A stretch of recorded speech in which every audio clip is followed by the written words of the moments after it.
and welcome back to episode 2 of Bloodlines and Bottom Turns. Rob Dog has returned from the Maldives in one piece. One piece, yeah. It's a definitely a way for an older man, but it's still lots of fun. I was going to ask, did you get any Maldive tattoos over there? No, mate, that reef. If you get cut on that reef, you've got problems. Oh, far out. Good to know. We'll put some clips over top of Dad surfing. What was the left call you were surfing that you sent us? Lowy's left. Lowy's left. Yeah, Yeah, right. Looked like fun. like I said, fun for an old man. Nothing scary. Although I'd like to see that place line up at about 6 feet plus. Then there'd be actually some tubes out there. So not a wave of consequence, you're saying? Well, it looks like where it does tube up the top, it's pretty shallow. Yep. But when we were there, we had a mixture of two swells, and it didn't get above 4 to 5 feet, and it was really fun.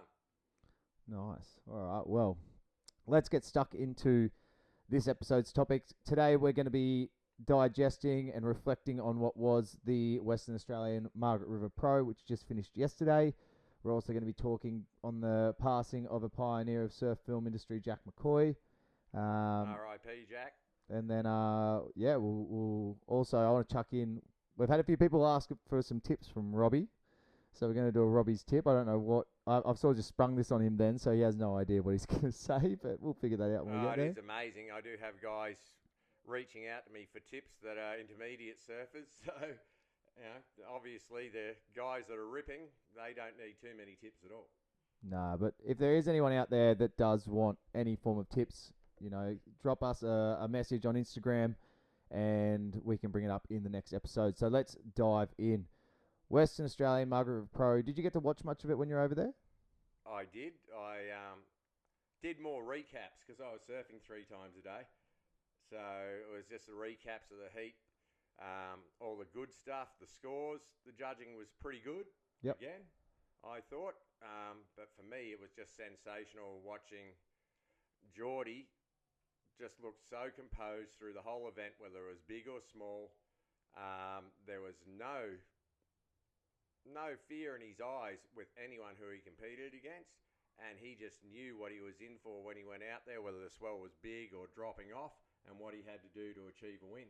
Yeah, he definitely was one of the more consistent ones. Now, before we dive, I guess we can dive into it afterwards, because I want to talk about the fact that before it was a CT, it was a QS. It was a Drug Aware Pro Margaret River. That's what I remember it being in before, then it would have been something else. Originally, it was a CT. It was we had a trials event where there'd be about 96 competitors in the trials event. I actually won one of those trials events, and 16 of the top 16 in that trials event went in against the back 16 out of the top 32. There you go. Now, Margs is an interesting one. I saw Gary Elkerton, or otherwise known as Kong, he did a post on Facebook saying, why is no one looking at the left? Did you find, again, we're talking about, this is pre-2025 and most recent Margaret River. I want to talk about what it used to be like back when you competed in it. Kong made that statement. I remember when I first ever saw Margaret's comp being televised, I remember seeing it mostly as a left. Everyone was looking to the left. But now I feel like over the last decade, maybe, I might be pushing that for distance, but certainly over the immediate future, we've started to notice more of a shift towards main break, and then also the opportunity for them to take it to the box when it's on. What was it like back then when you were doing it? Was everyone more looking at the left, or was that right-hander at main break what they were looking at? Everybody was looking at the left, although I lost quite a few times going right, because back in the day, the judging was a little bit different. Yes, it was on critical manoeuvres, but it was on the amount of manoeuvres, how long the wave was. Now it's about less is more. How big an impact can each manoeuvre hold in the most critical situation on the wave? Yeah, and that's what you saw. That's what you see in a lot of the scores. And again, even touching on that 9 we had with Felipe at Gold Coast, it's like now the judging has changed to if you can do 2 really big turns, you're going to get a score out of it. Or get a nice deep shoe. Yeah, of course. Interesting, because when I saw Kong post that, I did think about the fact that when I used to watch it when I was younger, I did see a lot more lefts being ridden. But yeah, it's interesting to see now that obviously the ride is more favourable. I guess more so probably it stands up that little bit more and it's got that more critical end section to it, yeah? It does. It stands up a lot more. Like I said, and the left will have one section, but you got to remember, if you look at that right-hander, the left fizzles out into the bay. The right-hander finishes on the bricks, and if you can make a turn on the bricks, wow, it's pretty exciting. And nearly every big score had a huge manoeuvre on the bricks at the end. And man, there's so much water coming back at them. Like watching some of the replays of some of those finishing turns, like the wall of water moving back toward them when they go up to it, like it showed degree of difficulty and commitment. 100%. And if you're going for a turn on the bricks, it needs to be a lip, because if you just hit white water, You're gone. you're gone. And the other thing is, though, this is why they were rewarding him so hard. When it closes out on the bricks, it's a corner. It comes around and it just pushes you so hard. So if your timing isn't perfect, there's no way you're going to make that turn. Yeah. I liked the little cameo that they got at the box. Was it perfect box? Not really. Saw a lot of heavy wipeouts. Griffin's 9-point ride was ridiculous. I thought he got lipped. I don't understand. To be quite honest, I thought he must have fallen off and gotten back up. I think everyone did. Like when you watch the replay of it, and we'll put it up now, he looks like the spit pushes him up and explodes him up into the lip, and it almost looks like he goes backwards, and then all of a sudden he just gets spat out of it. It was, and even he said he has no idea how it let him out the way it did. He was blessed, because there's no way it should have let him out. He doesn't know how he did it. It just happened. It's like a miracle. Yeah, absolutely. I was kind of spewing. For anyone that tuned into the solo episode I did who my favourite picks were. Told them about the little multi-system that we run during round one. If you actually go and have a look at the results from that multi, unfortunately, most of the guys that didn't come through on that multi only lost by 0.2 or 0.1. It was awfully close. That was paying 111 grand to the dollar. And then, yeah, I nearly got it. And then next thing you know, I did the round of 16 because it was at the box, and I was like, all right, I'm going to pick the guys I think are going to charge the box. Out of that round of 16, I got 7 out of 8. The only person that lost was Al Cleveland Jr. right at the end, and that's when they moved it back to main break. I had a bit of a nap during that time they went on hold. And when I woke up, next thing you know, they're at main break again. I went, uh-oh, is my multi going to come off? Geordie smoked his in the first 2 waves in that round of 16. And then it came down to Al sitting there going, second going to win nearly $1,000. This is unreal.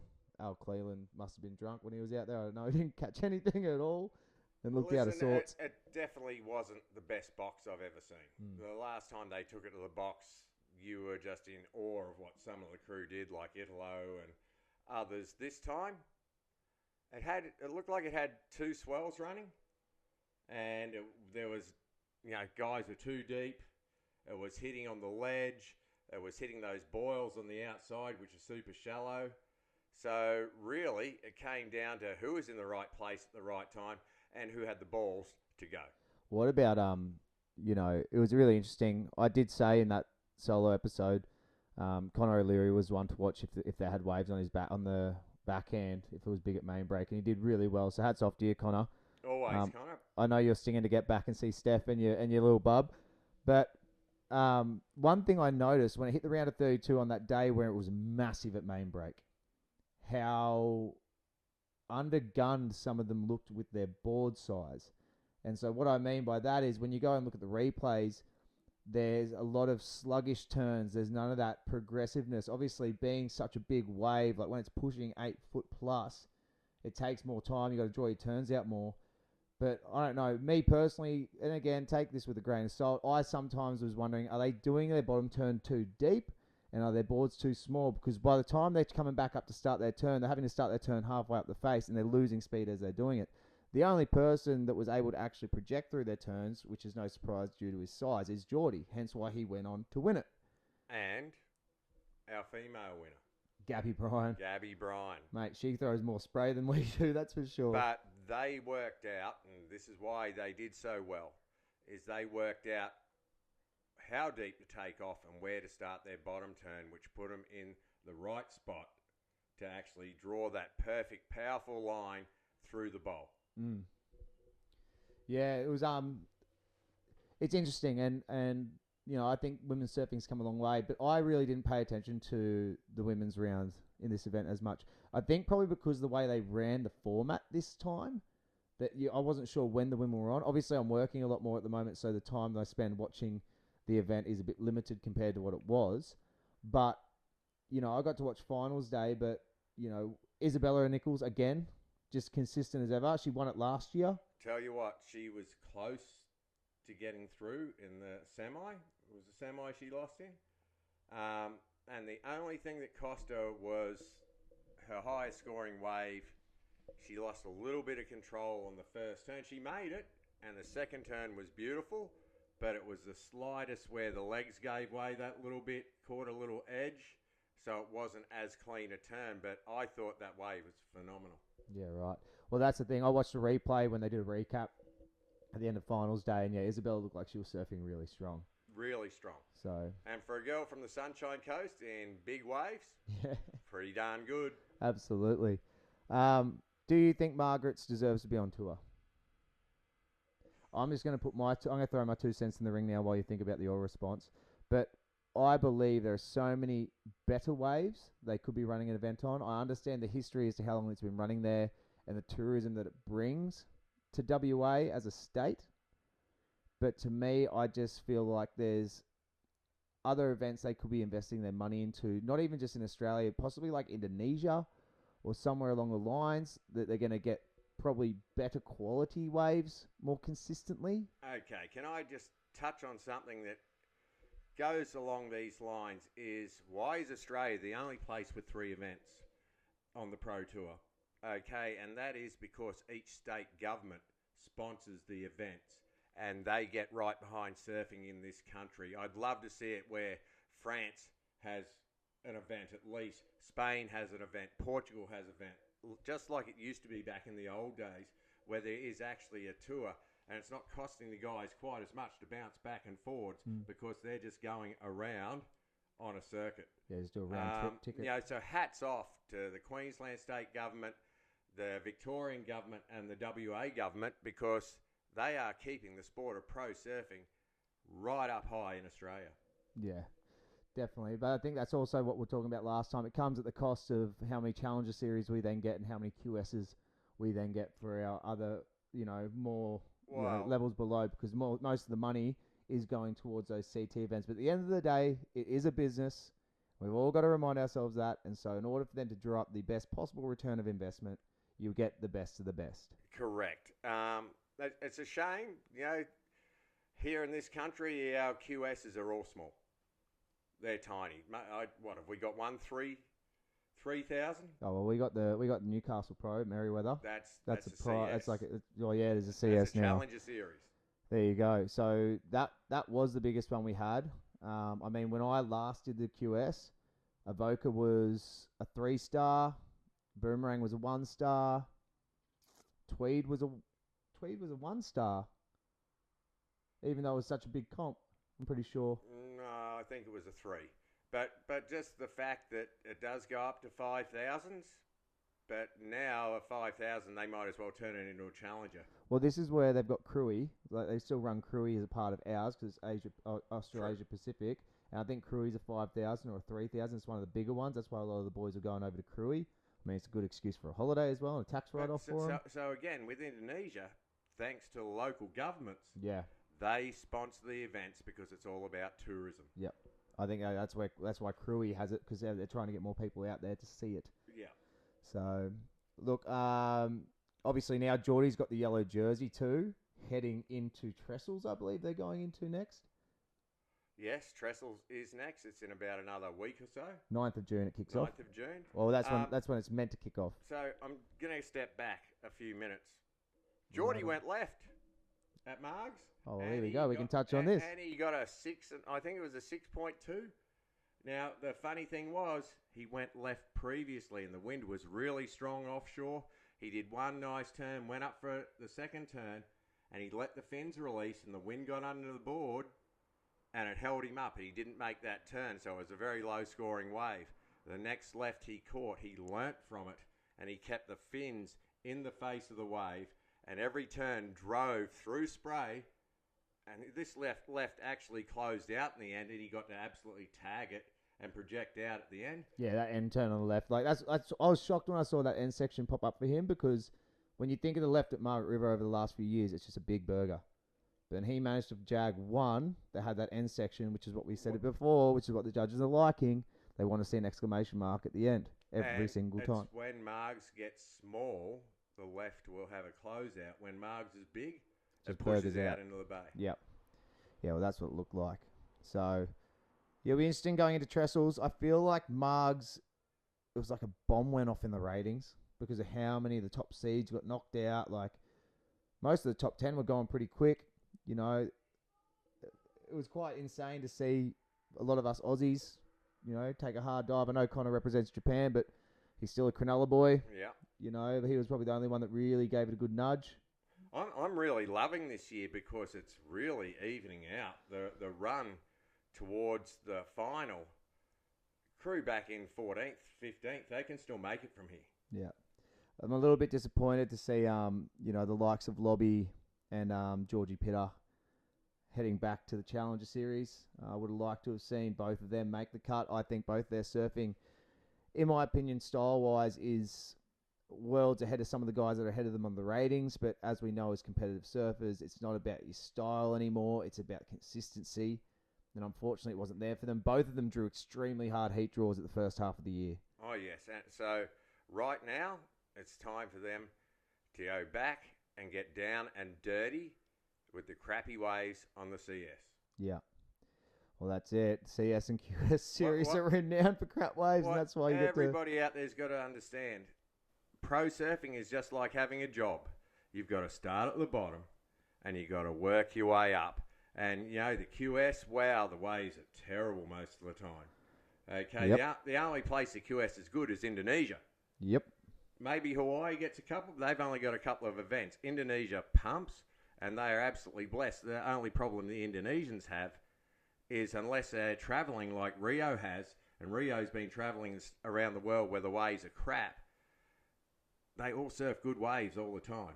Now, there's one thing back when I was coaching Rio years ago that I really loved was his dedication. He would go surfing in the morning in really good waves. Then he'd come back and surf the worst Padma that you could find, whether it was a closeout, whether it was choppy or an onshore. He was dedicated to learning to both surf, enjoying surfing good waves, but learning how to surf bad waves. Yeah, okay. I mean, yeah, you got to experience the likes of Rio and Semi Pupo. Didn't you do some stuff with Semi? He was just around when you were doing it? He was just around, lovely young man.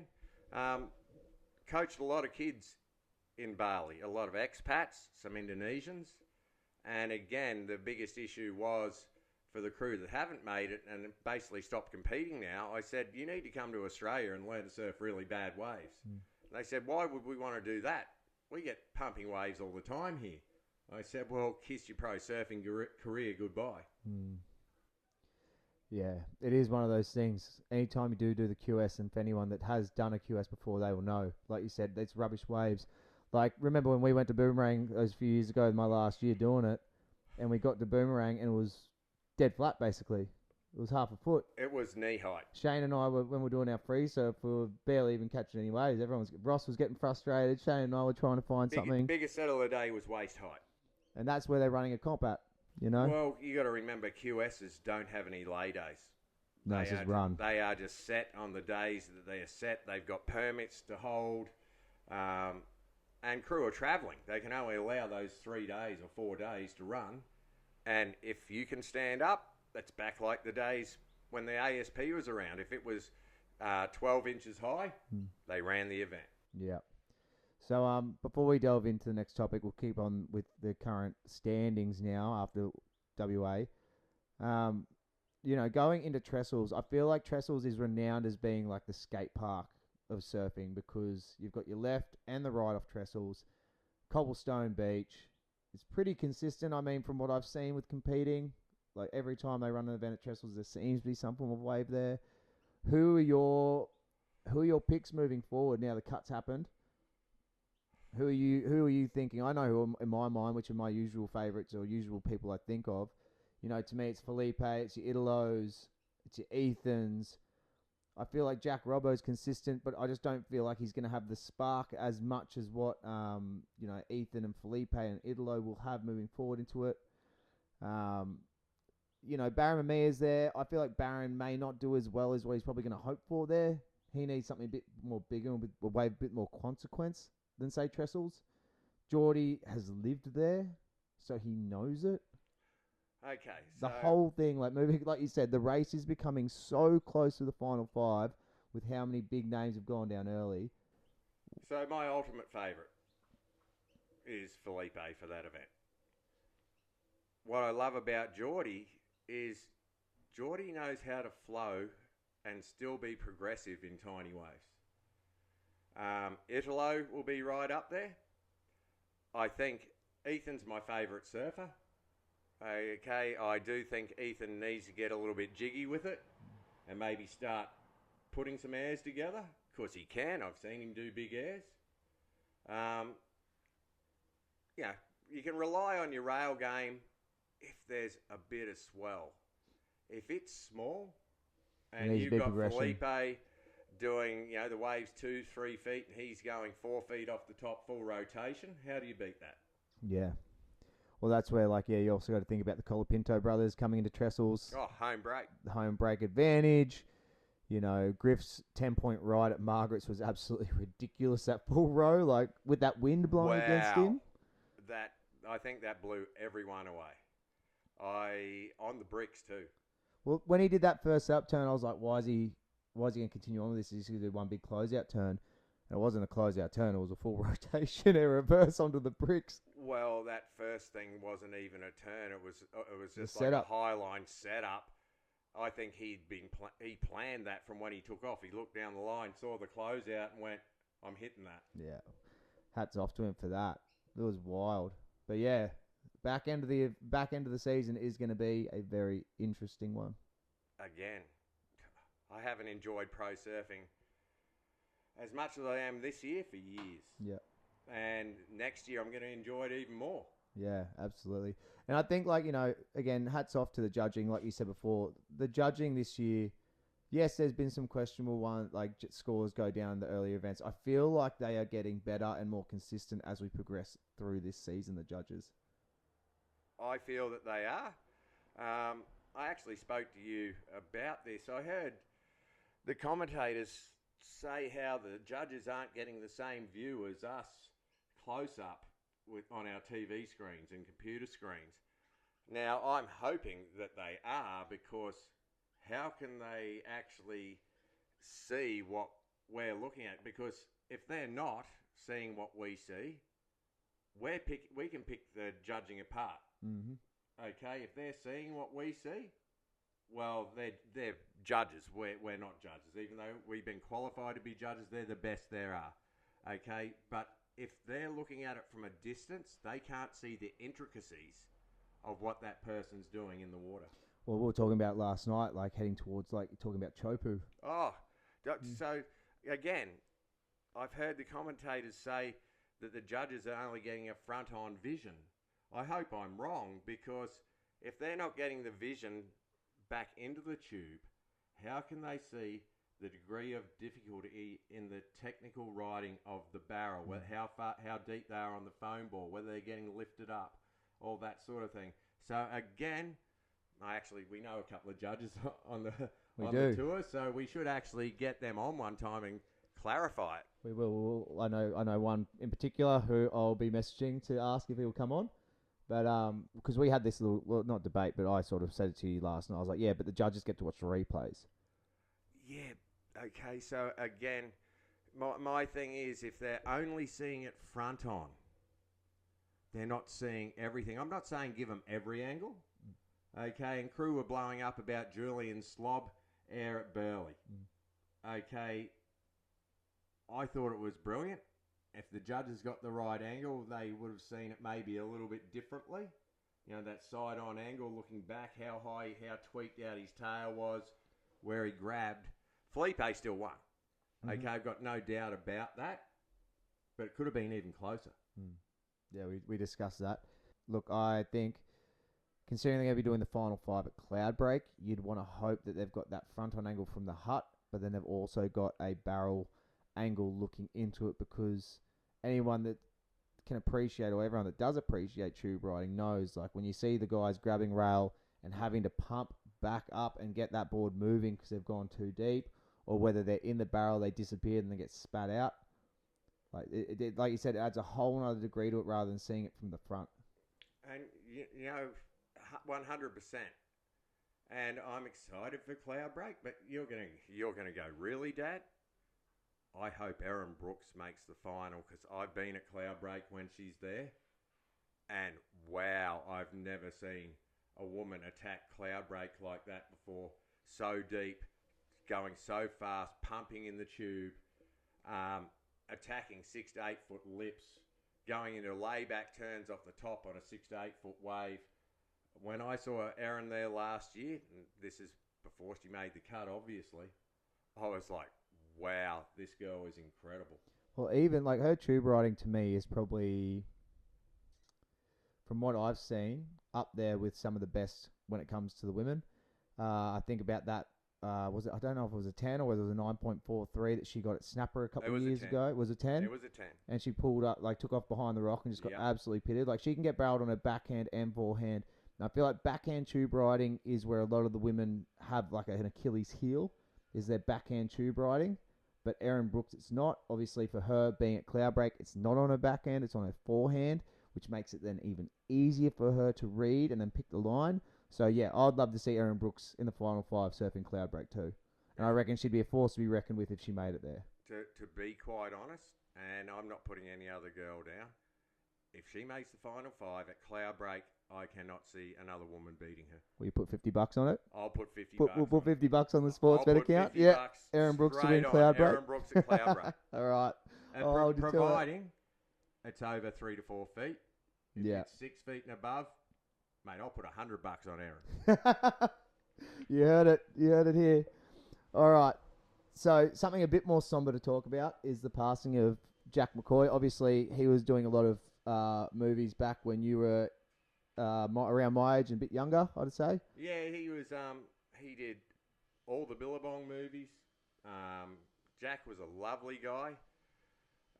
Unfortunately, he didn't do basically anything with the curl when I was there, but I did get to meet Jack and talk to him a few times. I even spoke to him in the last year. Lovely guy. One thing about Jack, he didn't mince his words either. Really? Okay, so he told you what he thought. You need more people like that in the world, though. Oh, 100%. You'd rather know where you stand. Yeah. But Jack would tell you whether you were good, whether you were bad, what you needed to work on. And this is a guy I actually never saw ride a wave, but he was the master of putting movies together and putting soundtracks with movies. Well, that's like, I know it's not probably one of his more famous ones, but the documentary that he did for Oki, obviously. Well, I actually believe it would be one of the most famous ones. I mean, the biggest comeback of all time. But even just talking about soundtracks and movies. Oh, soundtracks? Yeah, maybe not. That to me was like, I remember that movie documentary. I used to watch it on repeat. And I remember there was a Foo Fighters song in there that Mum's like, that always reminds me of you. And it's probably because I listened to it over and over again while I was watching the movie non-stop. But the ones that I remember was that, obviously Blue Horizons, and then Green Iguana. Were they the only 3 really that I watched when I was growing up? Yeah, probably because I had them on DVD. Yeah, also because Oki was my favourite surfer when I was young. Dad asked me, I remember when I was competing, Dad said to me one day, he was driving me to school. And I said, I want to get better, Dad. You know, I've got state titles, this year, blah, blah, blah. And he goes, well, who's your favourite surfer? You got to pick your favourite surfer and surf like him. And I said, it's Oki. And he goes, that's not going to work. And I said, why? He goes, he's too old and he's not keeping up with modern times. And I was like, oh, damn it. And then he won. And then, and he ends up winning. The beauty of Ock was we just had no idea whether he was going to come back or not. He went through a journey that not many people ever go through. Yeah, and Jack was there the whole time, you reckon? Oh, Gordon Merchant from Billabong, the founder of Billabong, stood by Ock the whole time, believed in him. Ock is on a lifelong contract with Billabong. Nobody has got that. Well, there you go. Interesting to know. But was Jack primary? Like, was he exclusive with Billabong then with a lot of his movies? No. Jack did many things, but I wouldn't call it exclusive because Jack just loved his craft, what he did. But Gordon from Billabong just went, he's the best. We're using Jack every time we want to do a movie. Yeah. Well, I mean, it's tragic news. Like, I was actually quite shocked when I found out that he'd passed away When I saw everyone posting on Instagram, ROP Jack McCoy, I was like, he was only in Noosa the other day He was in Nambour the other day. Some of the kids I coached went and met him. Yeah, he was only here while they screened his show. Yeah, well, that's it. They did a Blue Horizon Memorial, and he was here. Yeah. Q&A, and then obviously health got the better of him. So Jack, unfortunately, hasn't been healthy for quite some time. He's been fighting it. Yeah, okay. Jack's getting on, but we're all going to pass one day. It's inevitable, isn't it? It's inevitable. He had a great life, did some great work, loved a lot of people, and the fortunate thing for Jack is he's only going to be remembered for things that were good. Yeah, certainly. I know what I wanted to talk about now. I remembered what I forgot to mention at the start. I want to talk about, and this I feel like is a heated topic. How come we don't judge on style anymore? I feel like style is being killed in professional surfing to the degree where it's becoming more mechanical. And I was speaking with Jimmy Dean about this a while ago with him and Colleen. Oh, geez, this was years ago. But we were talking about Jack Robinson because obviously Noah rides for Volcom as well as Jack. But Jimmy, Noah's brother, and I were talking, and he even said the same thing. He goes, I like Jack Robbo's surfing, but whoever is coaching him at that time, he goes, is breeding the style out of him, and he's becoming more mechanical. I honestly don't think that that's true. I just think that Jack has developed the style the way it is now to adapt to the surfing that he wants to do, if that makes sense. I mean, look at Ethan. One thing you got to remember, speed, power, and flow is style. Mm-hmm. Okay, because, jaggedness isn't flow. Yeah. So Ethan is the perfect example of style. Now, you've just touched on something I wanted to think about, and this is a tip for all the kids out there that think they want to be pro surfers. Geordie Smith, 37, leading the ratings on the World Tour. When Geordie was 18 and 19, if you saw him surf from a distance or even 50 metres away, you would swear it was Joel Parkinson. Geordie modelled himself off Joel Parkinson, copied everything that Joel did. He'd never admit it. No, I think he would. And then he developed his own style as he went after that. He matured into it. He matured into his own style. They don't look anything alike now. But you're right, like during that whole, the Billabong movie Frothing, during Stranger Than Fiction, all around that time was when he was surfing, spitting image Parker. He was still with Billabong at that time. No, that's right. No, it was like Joel led the way for Billabong, and Geordie was the youngster and just wanted to be Joel. And like I said, you copy the very best. You think about what they do with their arms, with their knees, where they go into a turn, where they come out of a turn, how they draw a line. Your surfing will improve. Stop looking at your mate that's got the GoPro out videoing you or yourself and look at the very best and try and copy them, and your surfing will get better. Absolutely. Well, that's why heat analysis and stuff is so crucial, and especially for those training, any young groms that are training and wanting to be a pro surfer is go surf with the good guys. Go surf with the red hot guys that are in the area. Even if you don't know them, just surf near them so you can just watch them. I remember when I was in primary school, Dad was coaching Wade Goodall and Mitch Colborne at the time.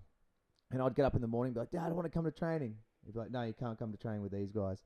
And I remember the first day I went to training with them, I was seeing both of them doing airs, and I hadn't really been exposed to airs much at all.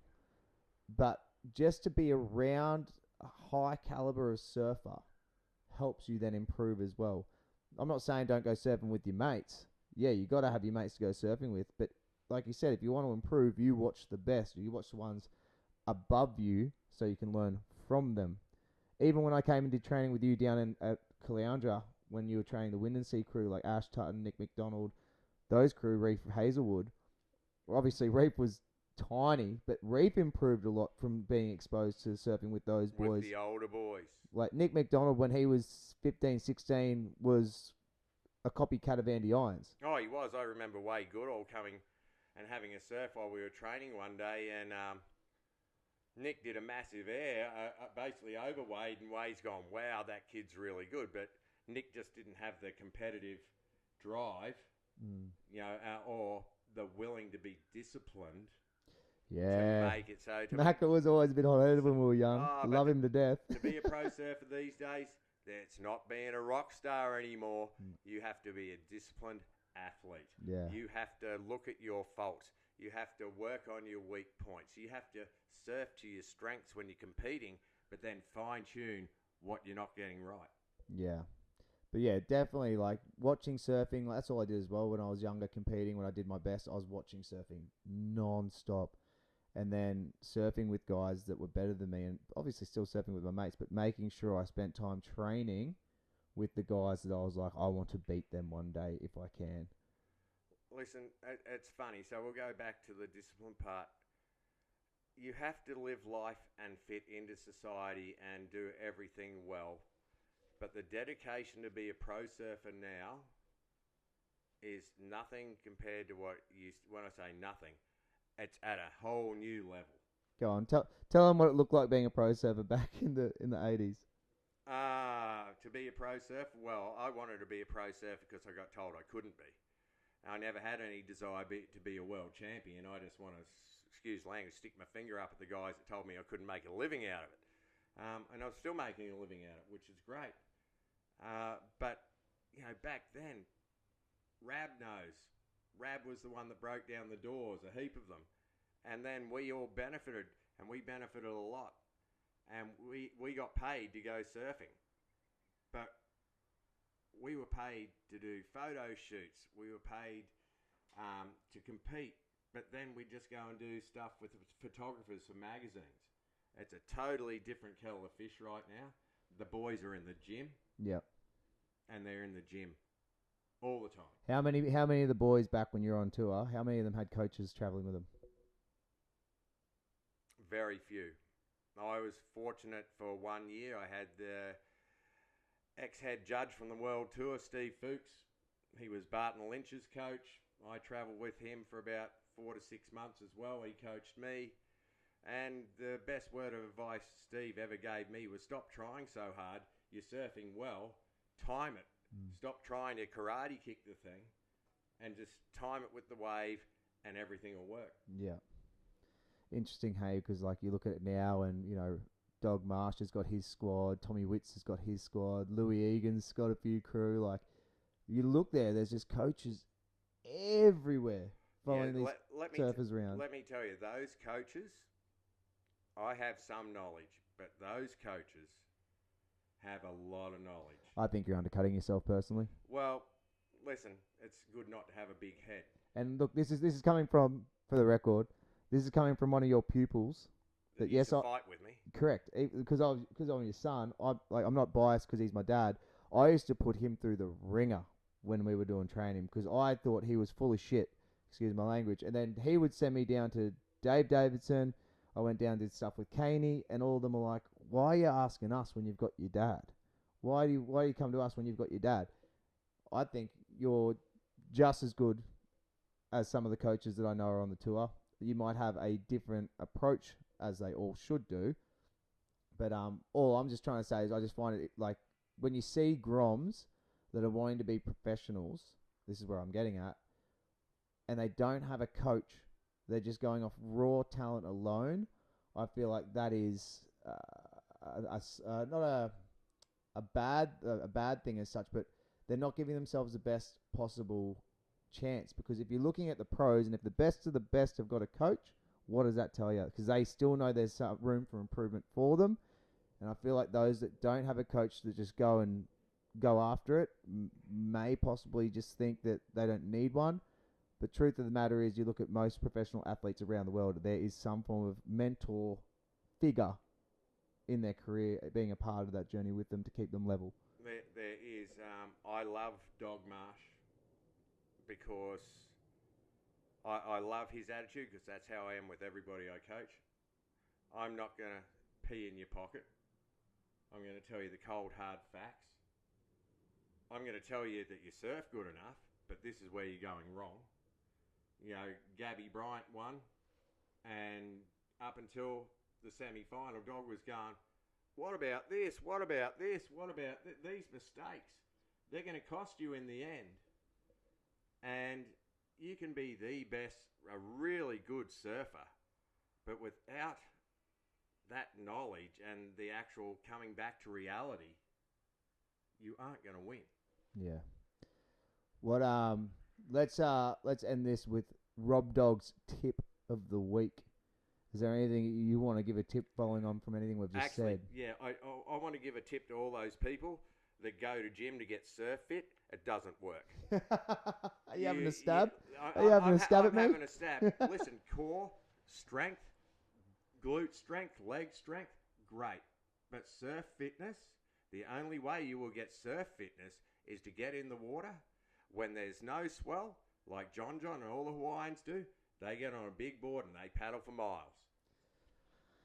I feel like you're having an attack on me, Robert, considering when I finished high school and went on to the junior series, I was in the gym and put on like 10, 15 kilos. Yeah, so, it's one thing to have strength, but you've also got to have flexibility. I've never had that.